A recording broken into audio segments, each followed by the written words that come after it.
to very quickly introduce our panel today. We have the Honourable Minister of Mineral Resources and Energy from the Republic of South Africa, Minister Mantashe, on my left-hand side. On his immediate left, we have Musa Mabuza, long working colleague of mine, who is the CEO of the Council for Geoscience. And on his immediate left, we have Jidiso Makubela, who is the Deputy Director General in charge of regulation in the South African Department of Mineral Resources and Energy. So, ladies and gentlemen, we've got a very interesting topic. It's quite important to share with you some ideas that have come out from South Africa over time. And what's been interesting is to have seen the partnership developing between the Kingdom of Saudi Arabia and South Africa in relation to learning some lessons that we've learned, some good lessons and some bad lessons. Always good to highlight the differences that have taken place. South Africa is a country which is well endowed with mineral deposits. We have a very large mining sector. Last year, our total mineral sales were over $60 billion, which makes us roughly the same size as Canada's mining sector, just to put it in perspective, generating roughly 1.3 million jobs in the economy. And we do produce more than half of the 50 listed minerals that are classified as critical minerals on the USGS, the United States Government Geological Survey's list of critical minerals. So we are, and in fact we do actually produce and have substantial deposits from a South African perspective in each of those different commodities.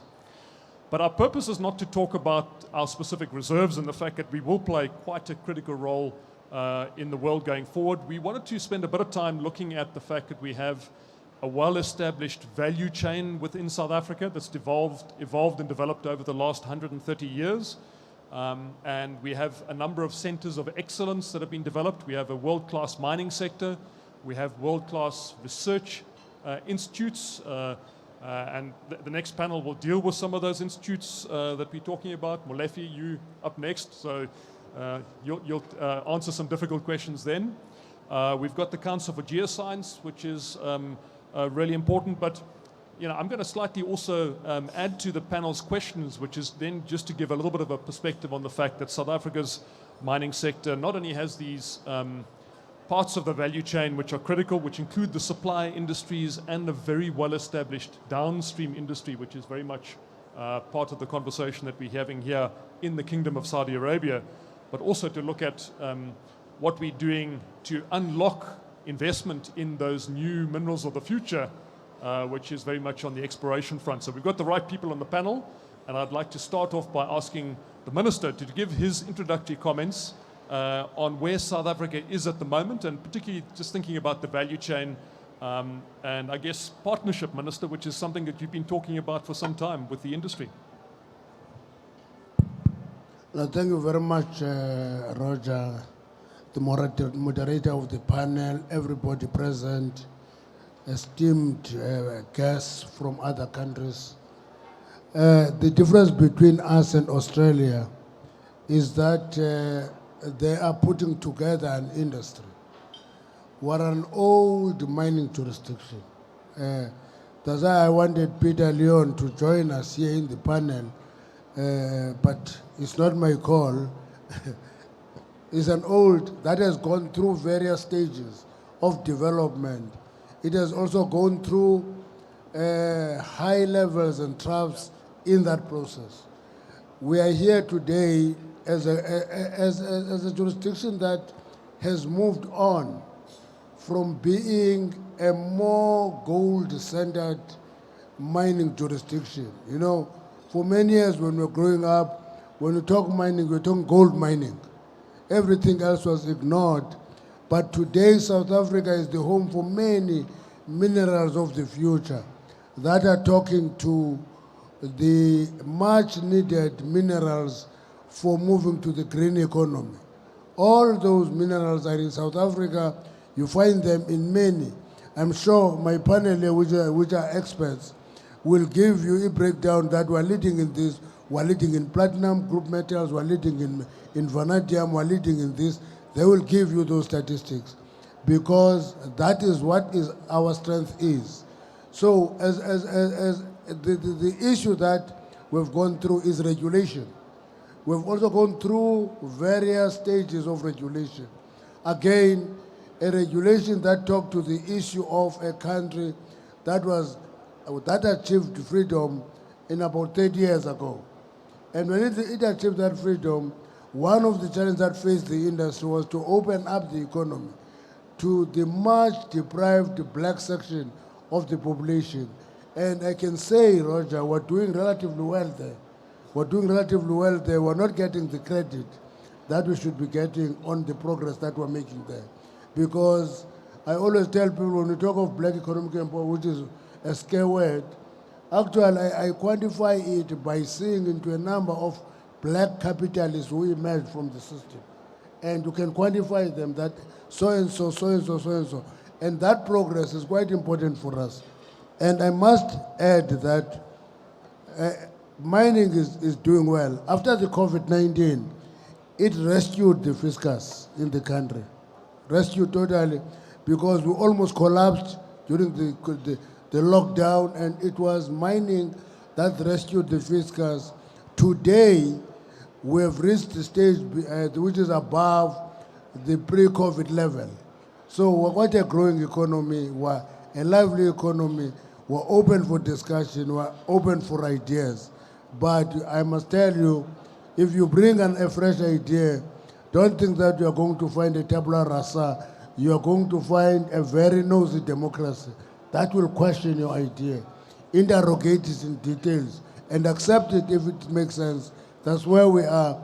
Let me stop there for now, because I think the two panelists will be more prepared to give you details technically. So, Minister, thank you very much. And I forgot to tell the audience that the Minister has renamed me Frank, and I call him Candid. So it's a very interesting conversation between Candid and Frank on all the different challenges that are facing the mining sector in South Africa. So, Minister, you're absolutely right. I mean, we have a mature sector, but we also have a sector which has enormous geological prospectivity. Only 15% of South Africa's surface area has been mapped at a 50,000 to 1 geophysical scale level. And so it's really important to now hand over to Musa Mabuza, the CEO of the Council for Geoscience, just to talk a little bit about the fact that only in the last year have we had quite a bit of progress made on developing a new exploration plan for the country, and what we're doing and what government is doing to really get a much greater focus on encouraging particularly greenfields exploration in green minerals, but in the entire value chain. Musa, over to you. Thanks, CEO Baxter. Good afternoon, Minister. Good afternoon, delegates.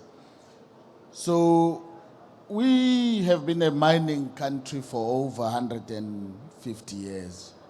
But I think, as Minister indicated, we have been mining traditional minerals. South Africa is generally known as gold and diamond mining industry. The South African government has taken a deliberate decision to reimagine, recatalyze the development of exploration in the country on the strength that we have the most pronounced and profound geology. I would argue that in the top quartile of the best geological quality in the world. Now, the top tier discoveries, tier 1 discoveries, world-class discoveries using conventional methods have all been found.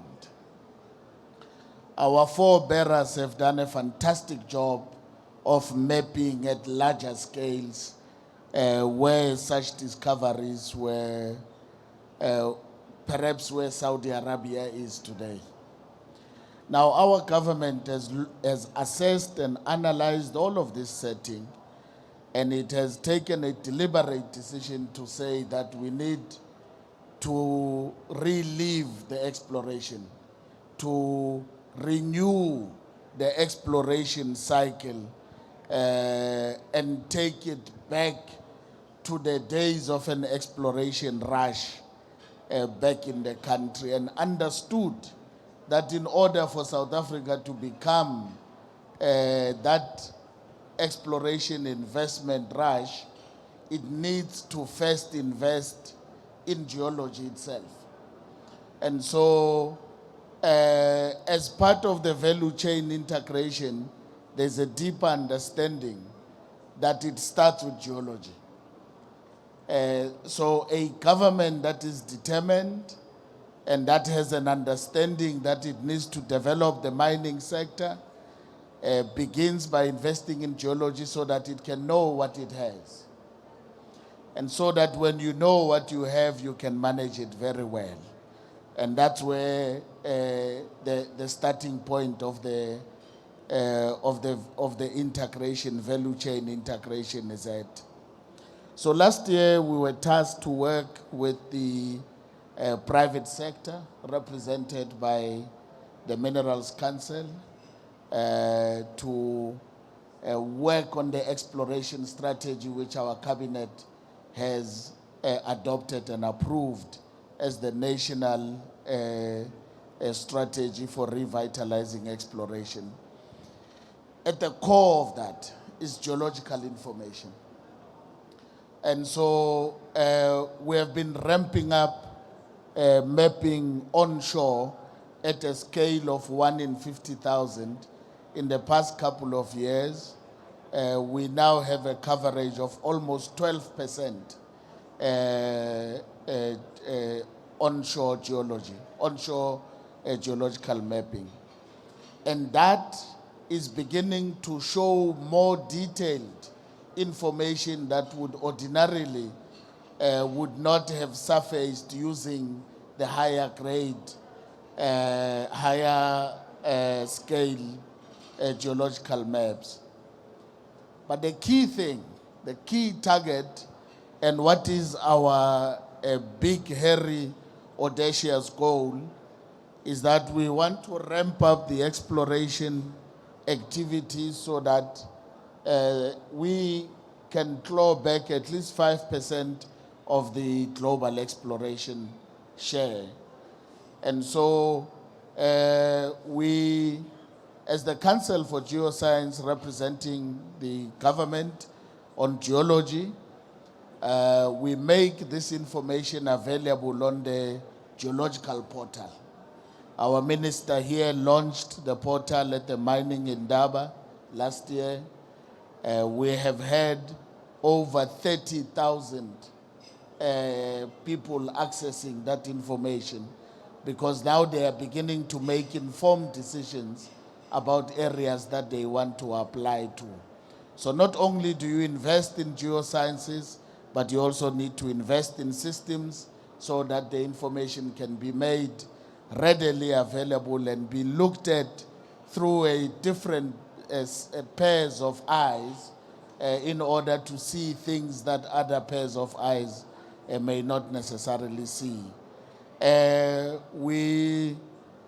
hoping that the DDG will give you an indication of how the prospecting right is growing, applications are growing, and largely driven by the information that we are beginning to make available, essentially free of charge in the country.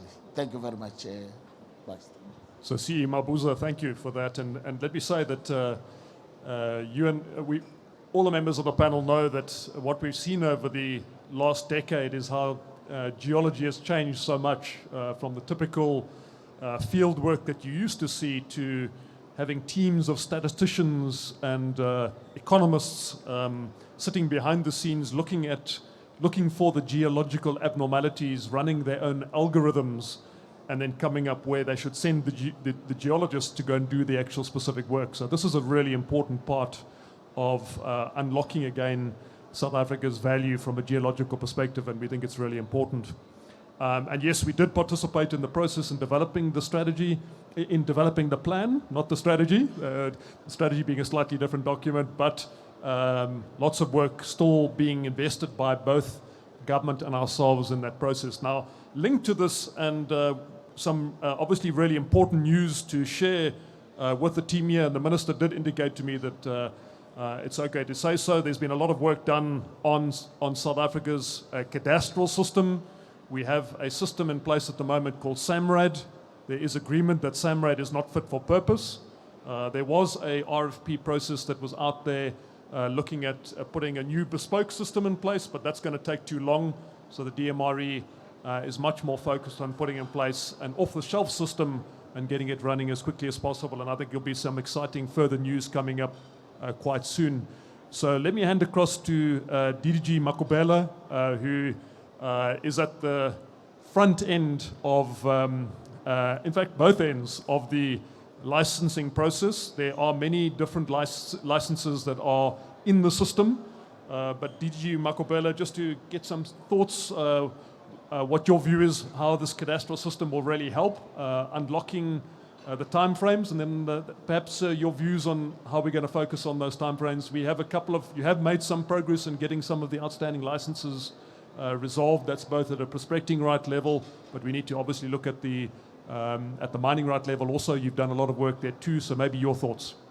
Okay, no, thank you very much, Roger. Good afternoon, Honorable Minister. Afternoon to the delegates as well and the fellow panelists. I think the first thing that I want to focus on is that despite the fact that we haven't had a cadastral, as Roger has indicated, if I was speaking to you 18 months ago, we would have reported to you that we had a backlog of about 6,000 applications. And we went and through the hard work that has been put on by the team, we have been able to reduce that now to under 2,800 applications that are still in our system. However, as you have indicated, purchasing the cadastral system is a very important development, particularly for the investors, to give them confidence in terms of transparency, but also the time frames. So as you have indicated, we are at the tail end of that procurement process, and further announcements will be made quite soon, particularly at the mining Indaba. But we are confident that we will meet the deadline that we had set ourselves to purchase this system. What it does really is that it will give the investors the transparency to be able to follow the application throughout the life cycle of that license. And also it reduces to a large degree any unpredictability in the system, because it ensures that there is no room for deviation by any of us from the law. What we have done also in the intervening period is to make sure that we introduce rigor in our licensing process, to make sure that whatever policy pronouncements are made by the minister, no single official can deviate from those policy pronouncements. So what we do now is that whenever there is a policy pronouncements, we issue directives to all the regions to make sure that they implement the policies as have been pronounced. But what is also not visible, Roger, to the delegates and other investors, is that post-COVID, ourselves as a department, together with yourselves as the council, we're working on a turnaround strategy for the sector, and we had a number of working streams that were able then to deliver on the outcome that we have seen where actually the mining sector has been able to grow. I think lastly, I think we always have to impress upon the administration that the mining sector is actually a partner for the country as well as the government, because it is the one that creates the 500,000 jobs in the sector that we have. It is the one that supports the 6 million jobs downstream that are supported by the mining sector. And therefore, we need to be able to be responsive whenever there are issues that are raised by the sector. And that's the commitment that you can make. Thank you. So DGG, thanks very much for that. Minister, let me come back to you. And I know we're running very short of time, but let me quickly direct into coming through to the Kingdom of Saudi Arabia. His Excellency and the Crown Prince and the ministers and others involved in the conversations you've been involved in these conversations for the last 2 years. And I guess it's been a learning process between what they're doing as a much newer mining sector, having been such a dominant global force on the global oil sector side, and us obviously having a very long history in the mining sector side. And so there have been areas where I guess we've learned from them and they're learning from us. I mean, just in today's sessions, it's been quite interesting to see how they've been doing a lot of work on making their sector a lot more accessible. But just your thoughts, Minister, on the cooperation between yourselves as the government of South Africa with the Kingdom of Saudi Arabia, and how that's translated into areas of cooperation around geoscience, areas of cooperation around minerals processing, and those are areas where South Africa has been quite a leader at the global level. Minister? Yes, I happen to be part of the presidential delegation that came here last year.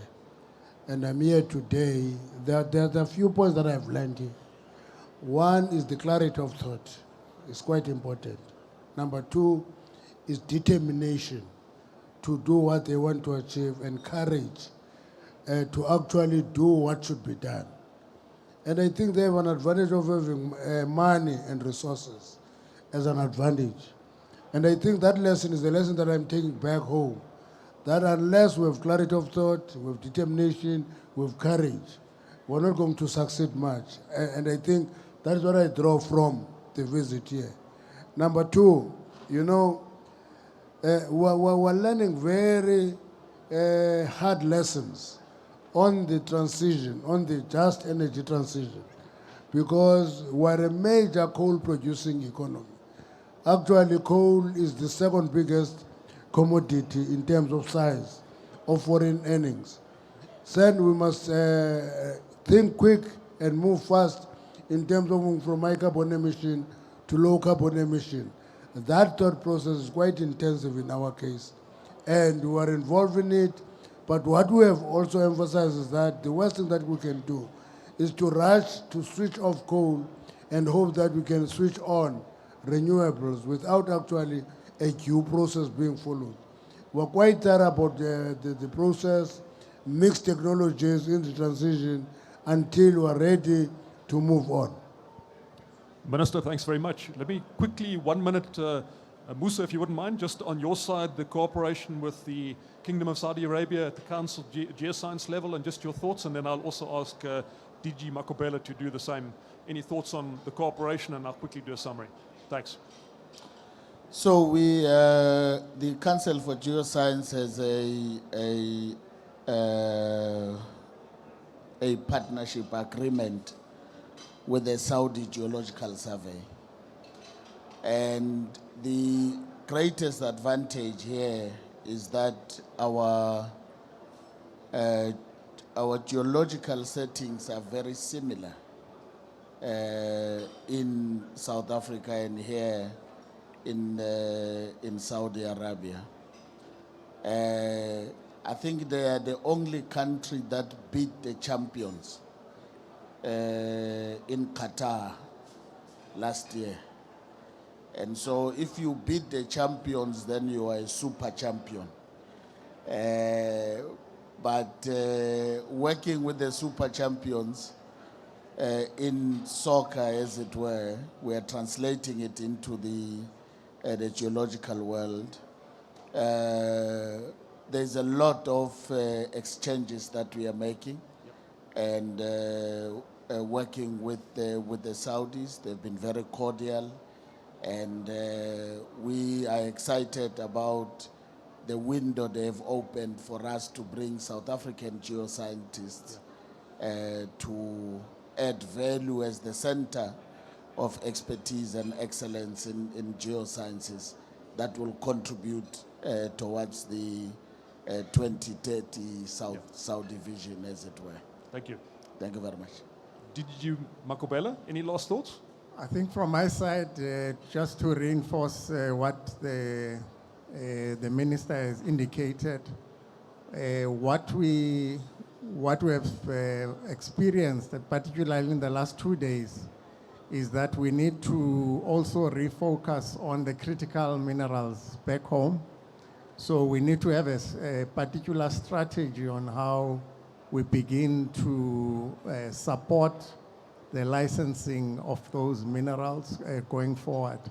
But lastly, that energy is also very critical in terms of enabling any mining activity. Thank you. And DDGs, and to the fellow panelists, thank you very much. Just to make the concluding comment that we're also learning a lot about some of the other challenges that we're dealing with at home on the energy front. The singularity of purpose the minister talked about, and resolving the challenges, and the same for rail. But thanks very much for your participation in the panel, Minister, CEO Mabuza, DDG Makobela, and to all the audience, thanks very much for participating, and to our hosts for hosting us. Thank you very much.